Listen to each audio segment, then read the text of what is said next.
Alright guys, my name is Shervin, welcome to my channel. Now I just read an article on the Wall Street Journal about the 3 biggest money mistakes that people make during a bear market. Now it is no secret that anytime a recession or a market crash comes around, people start losing their minds as they see the value of their portfolio going down day by day and they feel like they're losing everything they have. And all this anxiety and fear usually leads to people making critical mistakes that could lose them a ton of money. Which is why it's very important that you know exactly what these common mistakes are so that you can avoid making these mistakes and costing yourself a fortune. Now, lucky for you, you don't have to go and read the entire article. Who likes reading anyways? Because I am going to fill you in on what exactly these mistakes are, how they could cost you a ton of money, and how you should be avoiding them.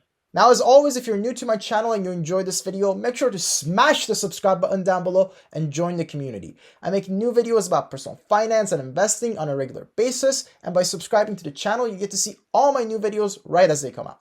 But alright, without further ado, let's get into the first mistake people make, and that is spending as if nothing has changed. Now, it is always important to make sure you live below your means and you have a set budget for your spendings, but it is even more important when the economy is so troubling. Because not only are most of your investments losing their value and the interest rates going up, there is also a lot of other things that happen due to a recession. Usually a lot of people lose their jobs, a lot of small businesses go bankrupt, and a lot of people get affected in some way or another. Which is why it's more important than ever that you keep your spendings low and make sure you're not spending on anything that you don't need. Now, the second common mistake people make is not smashing the like button down below for the YouTube algorithm. So if you haven't done it already, go ahead and drop a like down below. Thank you very much. But now for real, the second mistake people make is using their emergency fund to pay down their debt. Now, it is first important that I clarify there's 2 types of debts: high interest debt and low interest debt. Now, high interest debt could be anything from a credit card debt or a student loan debt or a car payment,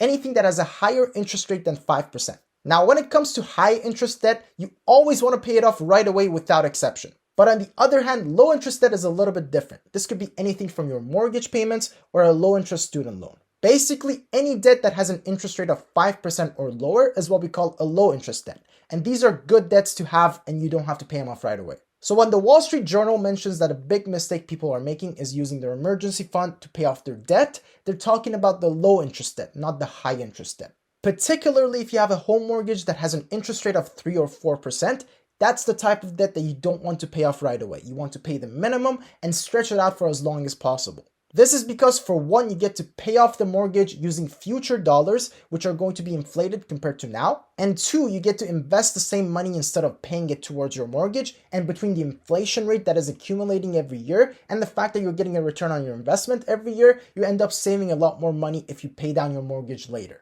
Also, on top of that, during tough times, it is better that you have more cash on hand rather than trying to put as much as possible on your low interest debt.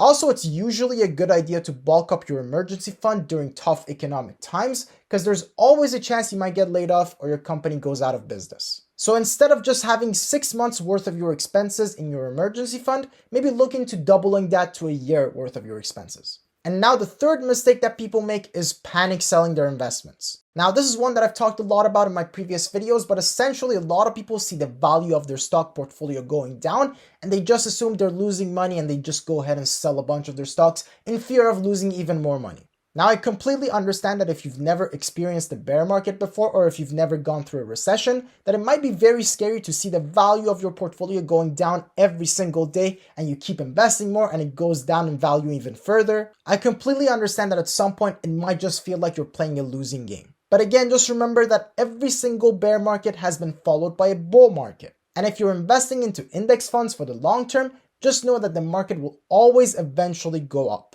In fact, if you look through all recorded history, there's not a single 20-year period where the value of the S&P 500 did not go up. Which means that it doesn't matter at what point you're investing or at what price you're investing, if you're investing for the long term, you will always win. So make sure you're doing exactly that. Make sure you're buying and holding, not just selling as soon as things get scary. In fact, there's a famous saying that says you should just ride the stock market like a roller coaster. And the only people who get hurt on a roller coaster are the people who jump out in the middle of the ride.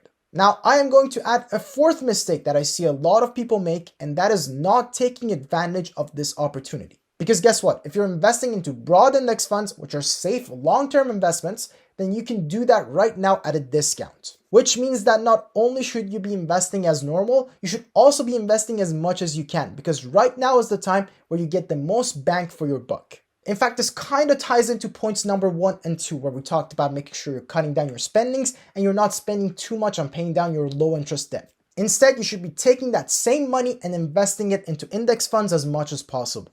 Now, there's a famous quote by Warren Buffett that says, "Be fearful when others are greedy and be greedy when others are fearful." Which is basically saying the same thing. When the markets are down and everyone is fearful, that is the perfect time to invest for the long term, because you're getting the most amount of value for your investments. So don't be fearful when everyone else is fearful. Be greedy instead, but not too greedy, of course. All right, that's about it for this video. Hopefully you guys enjoyed that. Now, as always, if you have any questions about any of the stuff that we talked about in this video, make sure to let me know in the comments down below. I always respond to every single question that comes in. But now, with all that said, thank you guys so much for watching, and I will see you in the next video. Cheers.